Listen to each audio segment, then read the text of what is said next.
Hello friends, मैं संदीप और आप देख रहे हैं एसपीजी गांव से शहर तक। आइए हम दिखाते हैं आज की सबसे बड़ी खबरें। महागठबंधन के साझा उम्मीदवार भाकपा माले के झंडे पर 3 तारा चुनाव चिन्ह से चुनाव लड़ रहे आदरणीय अनिल जी और महागठबंधन के सभी दलों के जितने भी लोग इस मीटिंग में आए हुए हैं, आप सबको मेरा क्रांतिकारी इस्तकबाल है। जय भीम, लाल सलाम।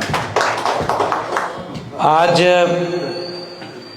बहुत कम वक्त में ये कार्यक्रम की रूपरेखा बनी, क्योंकि हमने भी ये तय किया कि जब गांव में पुराने समय के गांव किसान कमेरा लोग हम लोग हैं, कभी कभी गेहूं का फसल जब पक गई होती है और दुर्घटनावश कहीं आग लग जाए एक तरफ और थोड़ी भी हवा चले तो वो आग जलाने लगती है पूरे खेत को। वो जाति नहीं देखती, वो मेड़ नहीं देखती, जो उसकी लपेट में आता है सबको जलाती जाती है।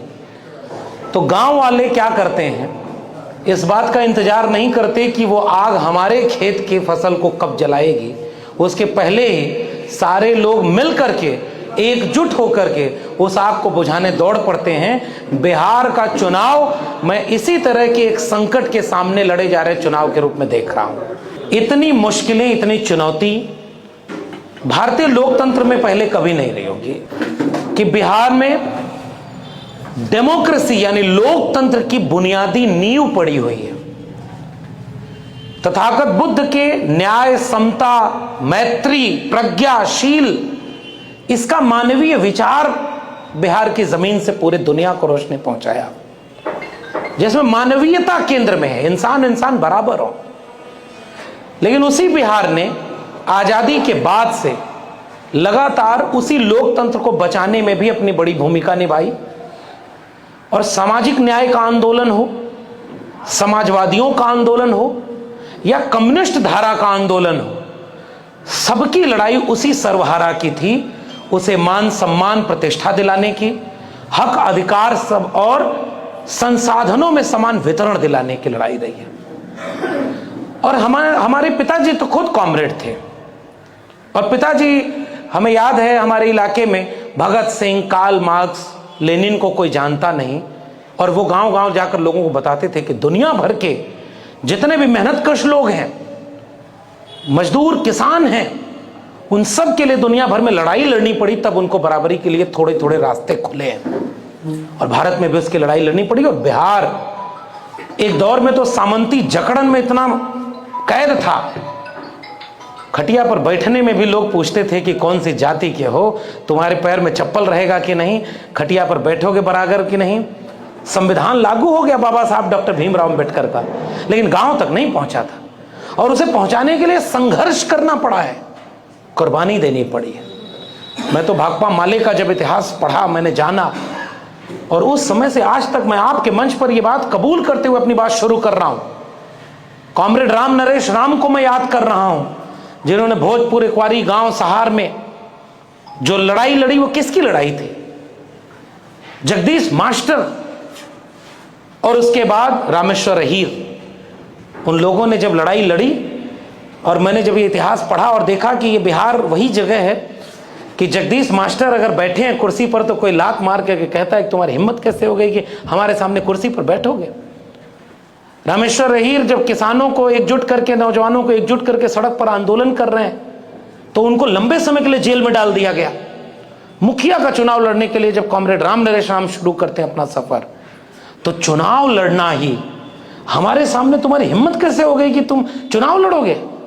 वो ताकतें जो बिहार को एक समय में असली जंगल राज तो वो था, आज ये भाजपा और आरएसएस वाले नैरेटिव फैलाते हैं कि ये जंगल राज बाद में था, जब गरीब, किसान, मजदूर अपने हक के लिए आवाज उठाने लगे तो उसको कहते हैं कि जंगल राज हो गया।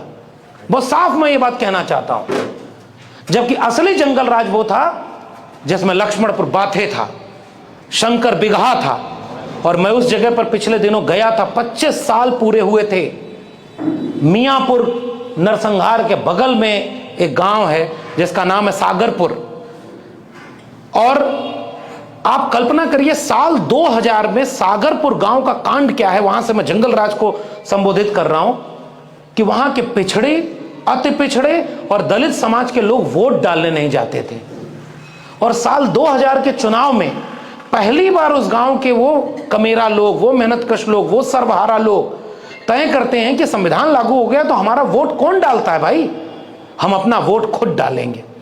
और जब वो गांव से सागरपुर बूथ पर वोट डालने जा रहे थे, बीच रास्ते में सामंतियों ने उनके ऊपर जानलेवा हमला कर दिया, 17 लोग घायल हुए और ऑफिशियल रिकॉर्ड है 8 लोग मारे गए थे। चुनाव आयोग इस बात के लिए देश में कैंपेन करता है कि सबका वोट डलना चाहिए, हर व्यक्ति वोट डाले, आपके वोट से लोकतंत्र बना है, आपके वोट से निजाम चुना जाता है।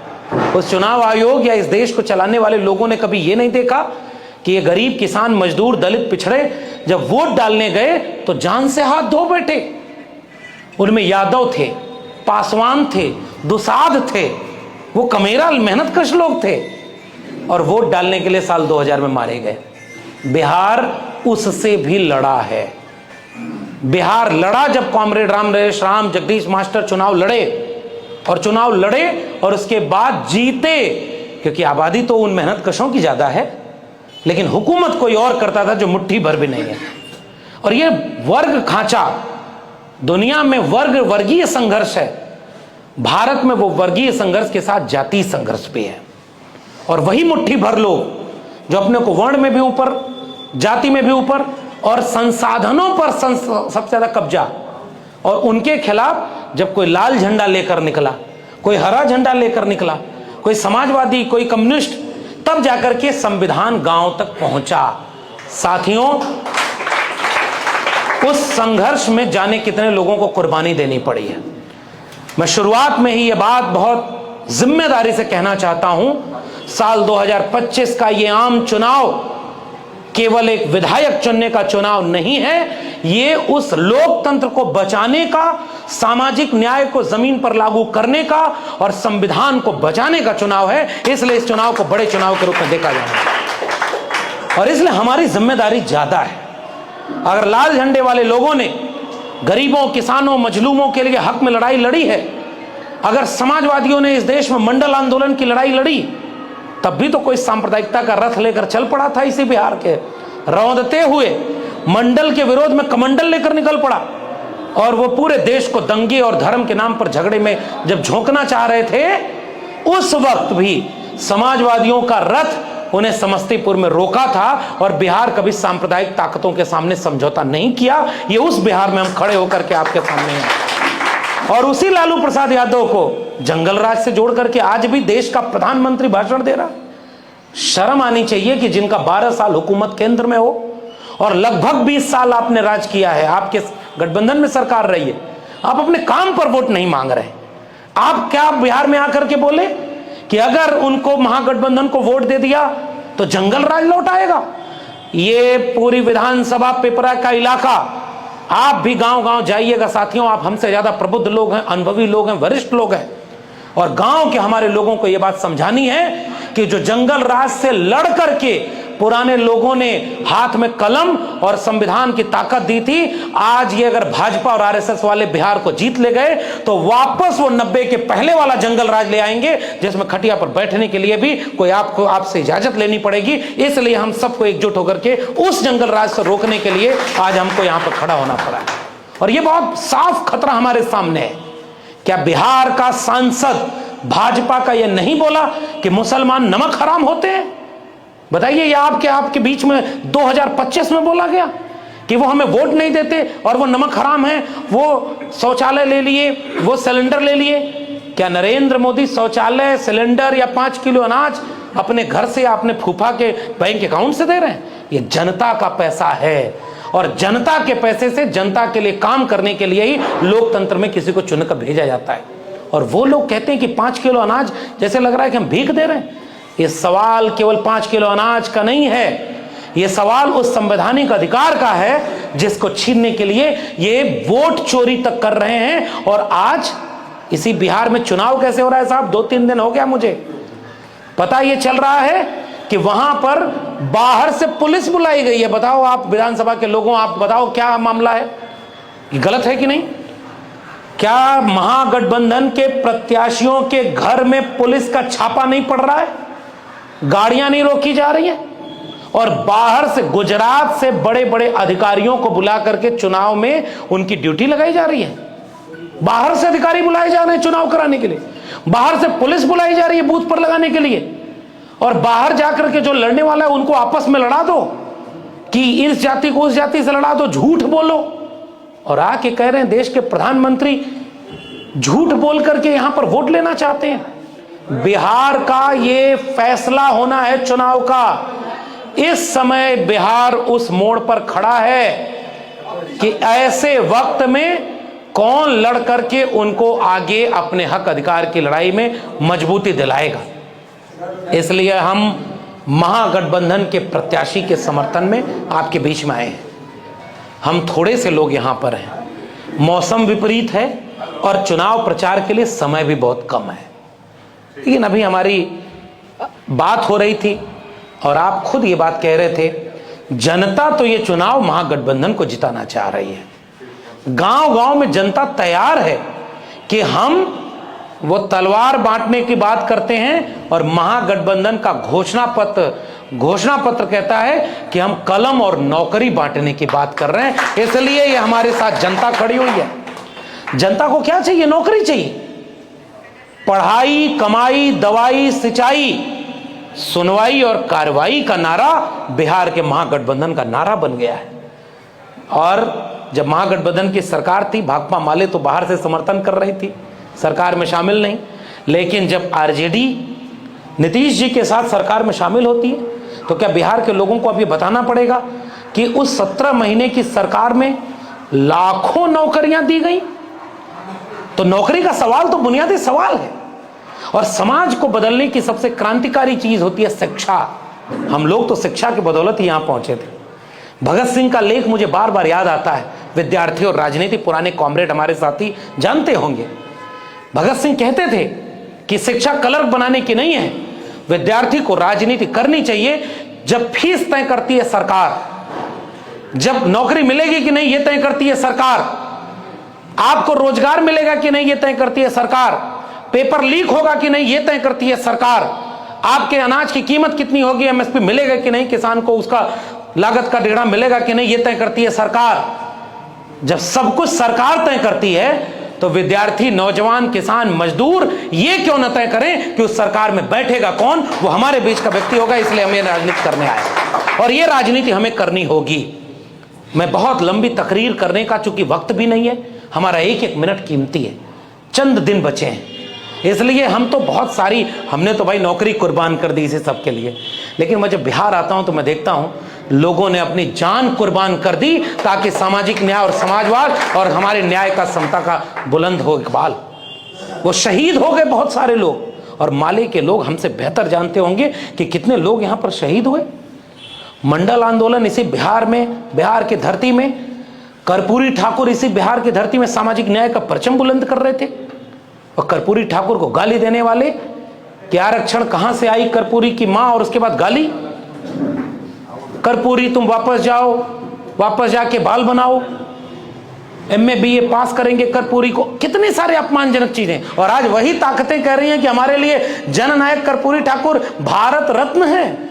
देखो, तुम्हारे ओहदे और सम्मान से कोई भारत रत्न नहीं मिलता। इस देश के और बिहार के कमेरा लोग जानते हैं कि नाई का बेटा जो हाई स्कूल पास होने के बाद पहली बार मैट्रिक पास किया था, तो जब गया तो वहां पर पिताजी सोचे कि एक सामंत अमीर व्यक्ति थोड़ी मदद कर देगा तो आगे की पढ़ाई हो जाएगी। तो उन्होंने, पिताजी ने कहा कि जाओ बताना। तो उन्होंने कहा कि हम पहली बार अपने पूरे पीढ़ी और अपने जाति में पहले व्यक्ति हैं जो मैट्रिक पास कर गए। तो सामने से सामंती आवाज आई कि मैट्रिक पास का गीला आवा गोड़ दबावा, पैर दबाओ।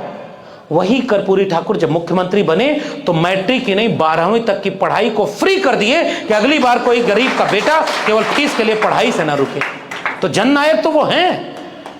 कर्पूरी ठाकुर से लेकर के बाबू जगदेव प्रसाद बिहार लेनिन कहे जाते हैं, और बाबू जगदेव प्रसाद ने साफ कहा कि भारत में अगर कार्ल मार्क्स पैदा हुए होते तो वर्ग के साथ वर्ण को और यानी जाति व्यवस्था को साथ में मानते कि मनुवाद और पूंजीवाद दोनों एक साथ इस देश के सर्वहारा के सामने खतरा है।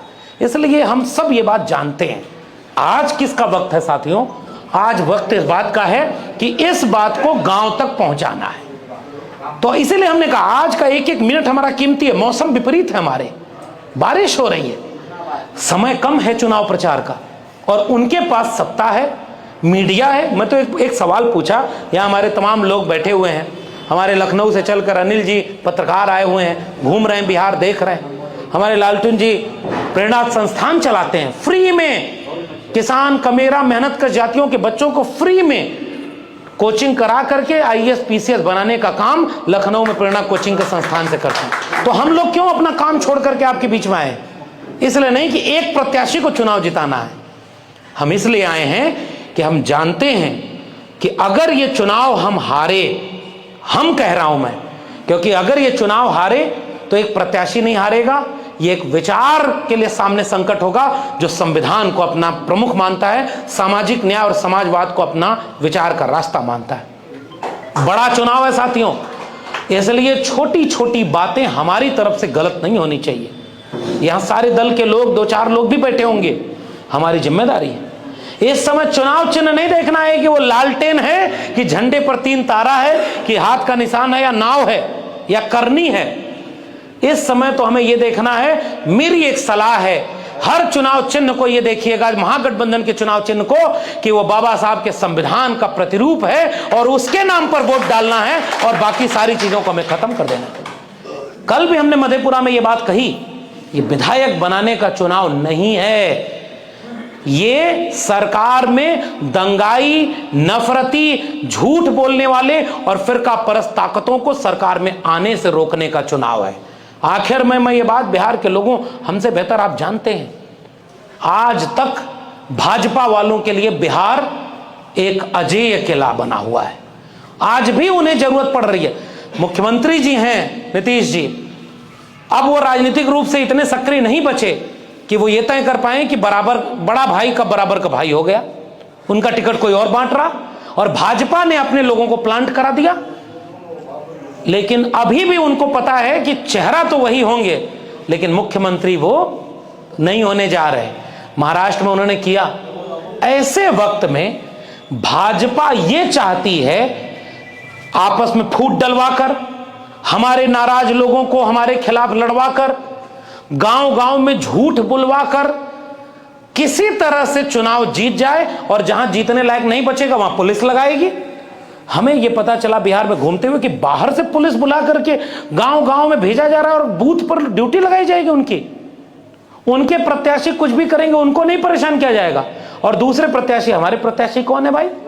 वीआरएस लेकर, नौकरी छोड़ करके जनता के लिए ये मालेकार झंडे पर 3 तारा लेकर महागठबंधन के साथ आपके बीच में आ गए। इसलिए हमें लगता है कि आपके समर्थन में पूरा महागठबंधन का आम जनता भी खड़ा होगा। लेकिन मैं एक गुजारिश करने वाला हूं, मैं यूपी से हूं और हमने देखा है साहब, इतिहास छोड़ दें पुराना, आज क्या हो रहा है।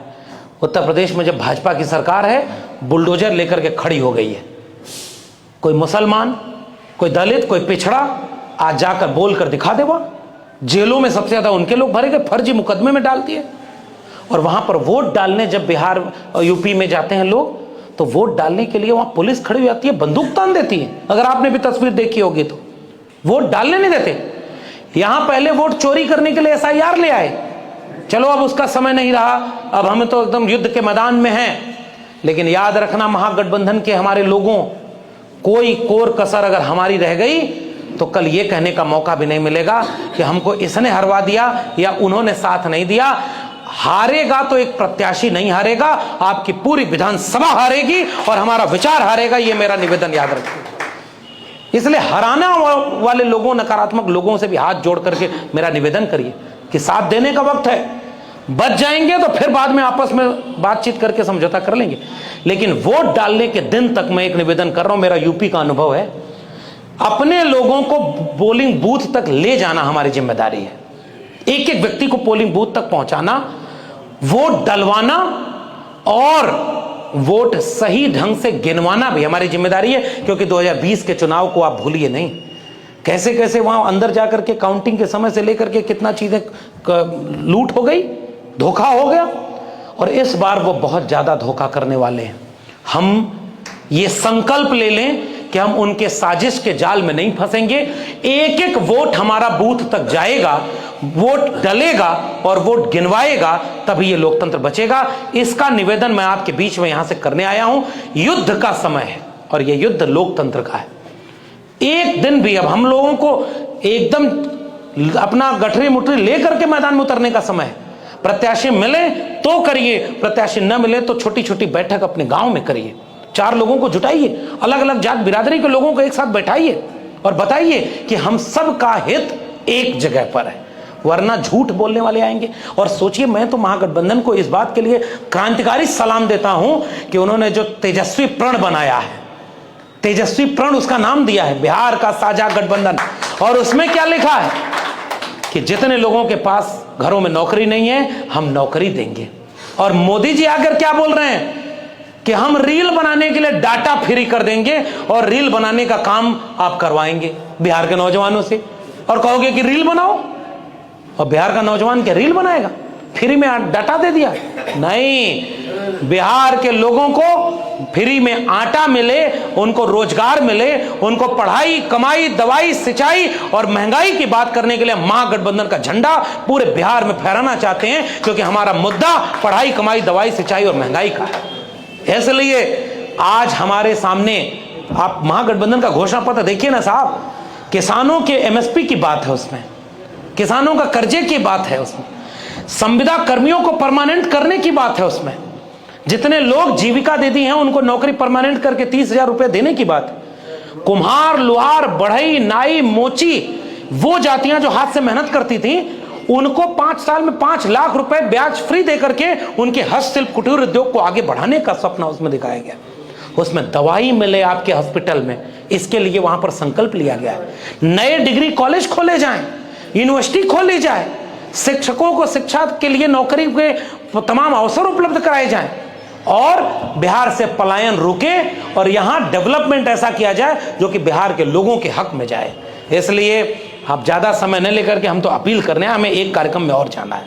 हम चाहते हैं कि आपके अनिल जी के समर्थन में, मैं तो एक बार और कहूंगा, आपके प्रत्याशी तो बड़े पढ़े लिखे, संजीदा और नौकरी पेशा थे, नौकरी छोड़ करके आए।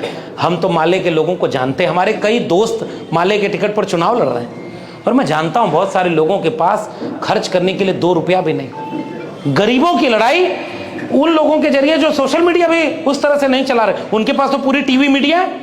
एक बात सोचिए, माले के जो कैडर होंगे और जो महागठबंधन के हमारे तमाम साथी हैं, वो लोग भी सोचें, नई नई एक पार्टी आदमी बनाता है जो कभी मोदी को जिताता था, कभी नीतीश कुमार के साथ था, कभी कहीं था, पैसा कमा के ले आता है, पैसे से पार्टी बनाता है, और टेलीविजन चैनल रोज उसका इंटरव्यू करके दिखाता है।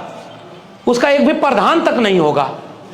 माले के पास 12 विधायक तो यहां, 2-3 विधायक पड़ोस के राज्य में, 2 सांसद, 1 एमएलसी, और माले के लोगों का कितना इंटरव्यू टीवी वाले दिखाते हैं।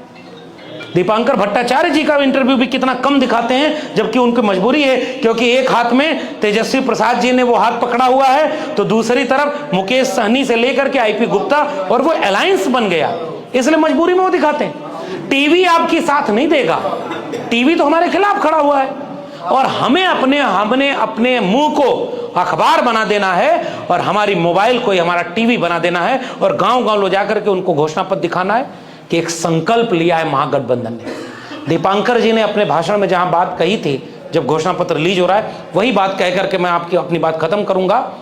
दीपांकर जी ने कहा कि बिहार कल भी लड़ा था तमाम सामंती ताकतों के खिलाफ, तमाम पूंजी के गठजोड़ के खिलाफ, और बिहार आज भी लड़ेगा।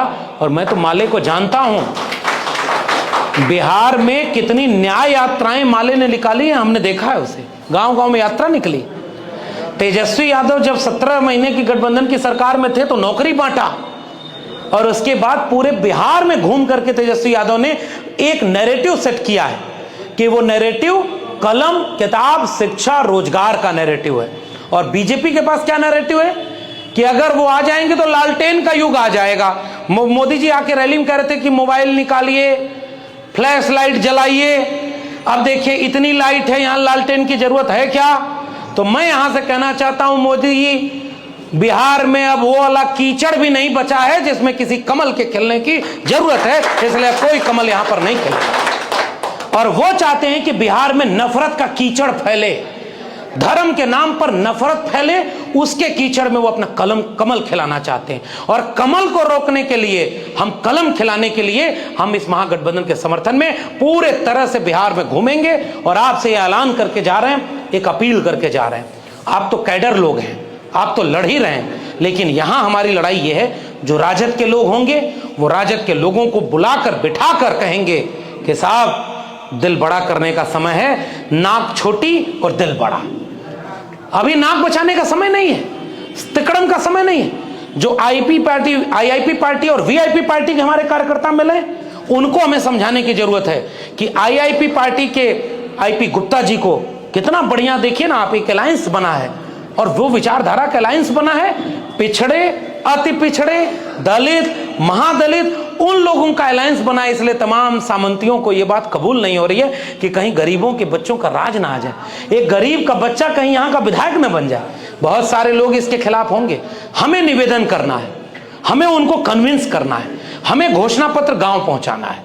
यही 2-3 काम अगर हम कर ले गए और आने वाले दिनों में हम ये उम्मीद करते हैं कि भारी अभी हमारे अनिल जी बोल रहे थे कि अगर सब ठीक रहा तो 50, 60, 70 हजार से जीत सकते हैं। इन्होंने फिर लेकिन लगाया।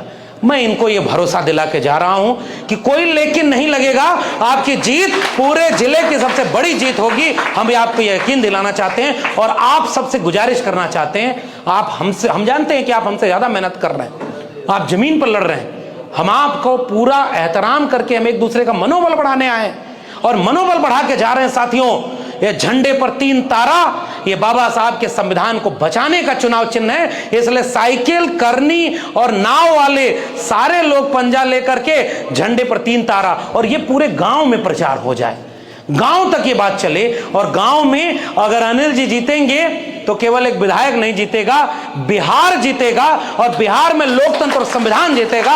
इस हम ऐलान के साथ हम बहुत सारी शुभकामना अपने जमीनी प्रत्याशी, अपने किसान कमेरा मेहनत का शावाम के प्रत्याशी आदरणीय अनिल जी को हम पूरा साधुवाद देते हैं। और इस बात के लिए हम आपको भरोसा दिलाते हैं कि आप जीतेंगे और आपकी जीत बिहार को बदलने की जीत होगी। और आप तमाम क्रांतिकारी साथियों को एक एक दिन जहां प्रत्याशी हैं वहां इनके साथ, और जहां नहीं है छोटी छोटी टीम बना करके गांव-गांव में बैठक किया जाए, चट्टी चौराहे पर बैठक किया जाए और उनसे पूछा जाए, हमारे पास तो सीएम फेस और डिप्टी सीएम फेस है, पढ़ाई कमाई दवाई सिंचाई महंगाई और सुनवाई कार्रवाई का मुद्दा है और नौकरी घर घर देने का मुद्दा है, आपका मुद्दा क्या है?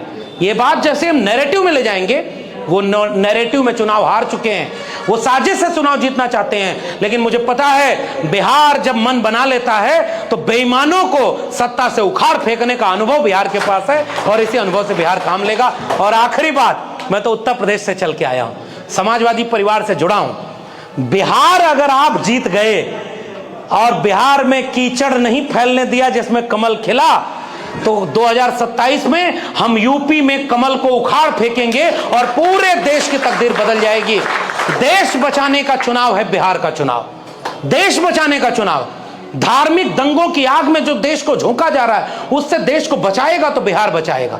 पढ़ाई कमाई दवाई सिंचाई को पूरे देश का मुद्दा कोई बनाएगा तो बिहार बनाएगा। इसलिए बिहार के चुनाव को विधायक बनाने का चुनाव नहीं, देश बचाने का चुनाव मान के लड़िएगा। गांव गांव चलिए, प्रभात फेरियां निकालें, छोटी छोटी बैठकें करें और एक एक व्यक्ति को यह समझा दें। हर पार्टी गठबंधन के लोग एकजुट होकर के, ये जो देखिए कितना बढ़िया गमछा ये पहने हैं, हरा रंग, लाल रंग और नीला रंग, यही हमारी विचारधारा है और ये विचारधारा जीतेगी। अंबेडकर फूले पेरियार जीतेंगे और लोहिया कर्पूरी मंडल जीतेंगे और कॉमरेड राम नरेश राम, जगदीश मास्टर से लेकर के रामेश्वर अहीर और उसके बाद लाल झंडे की कुर्बानी जीतेगी और हम संविधान को बचाएंगे और बिहार को बनाएंगे। इसी उम्मीद के साथ आप सबको जय भीम, जय मंडल, क्रांतिकारी लाल सलाम, इंकलाब जिंदाबाद और समाजवाद जिंदाबाद।